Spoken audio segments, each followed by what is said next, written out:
Mabangis, makinis, manipis, minsan, madungis, pero masarap. Mwah! Ikis. Sexy time na. Sexy Mega!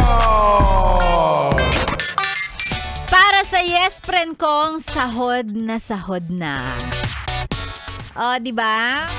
Ang mga petsa de peligro. Ang mga araw na talagang abang tayo sa sweldo natin. Ang tagal. Sa Biyernes pa. Monday pa lang ngayon. May 4 na araw pa tayong gagapang. Gagapang sa lusak, ganon. 4 na araw pa ng pagtitiis. 4 na araw pa ng pagpapagutom sa sarili. Ang tagal eh. Alam mo naman na-mention ko lang, no? Kasi dito, ang operation tulong ng DZRH, regular naman silang pumupunta sa mga lugar-lugar, nagpapalugaw. Tapos sakto, minsan kapag may mga naiiwan, binibigay na nila sa mga empleyado ng MBC. Sabi ko habang pinapapak ko yung napakainit, masarap at malasang lugaw ng DZRH Operation Tulong. Sabi ko, grabe, ang Diyos talaga nagpo-provide kapag walang-wala ka na.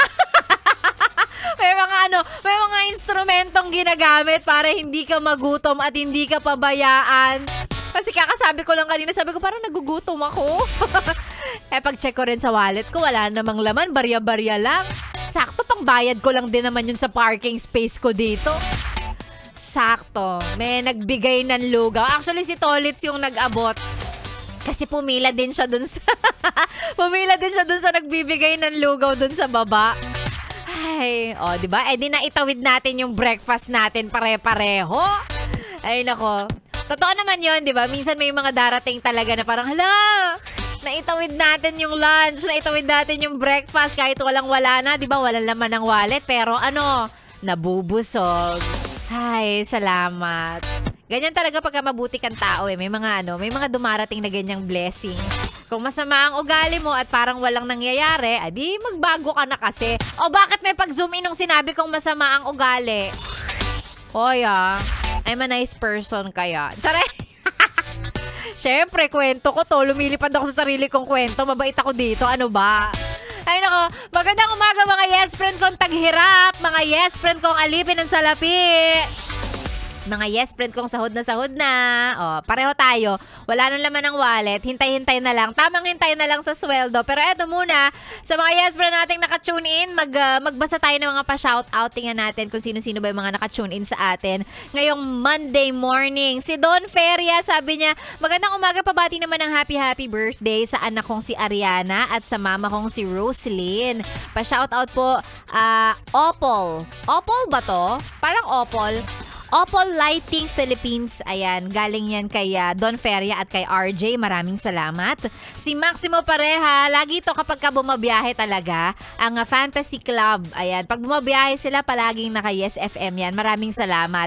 Si Maria Garan, sabi niya pa shoutout naman ang Bataan Transit Cubao Terminal. Sobrang mabait po mga staff. Biyahera po ako papuntang Balanga while listening to your station. God bless. Galing yan kay Maria Telma Garan ng Antipolo. Maraming salamat. Ingat ka sa biyahe. And of course, dyan saan yun? Anong terminal yun? Bataan Transit Cubao Terminal. Naka-Yes FM daw sila. Ganun din kay Mels. Sabi ni Mels, pa-shoutout ang Team Senisa listening from Southern Leyte. Shoutout din kay Edgar. Ayan. Maraming salamat, Mels. Si Mercy Ocampo. Sabi niya, ang yung mga mananahe sa garment ALA. Diyan sa may apalit naka-tune in daw sa atin. Uy, maraming salamat. Ganun din kay Lenlyn Martin. Thank you sa inyong pakikinig. Ang mga pa-shoutout ay isend lang sa ating Facebook page. That's DJ Megan Yes FM.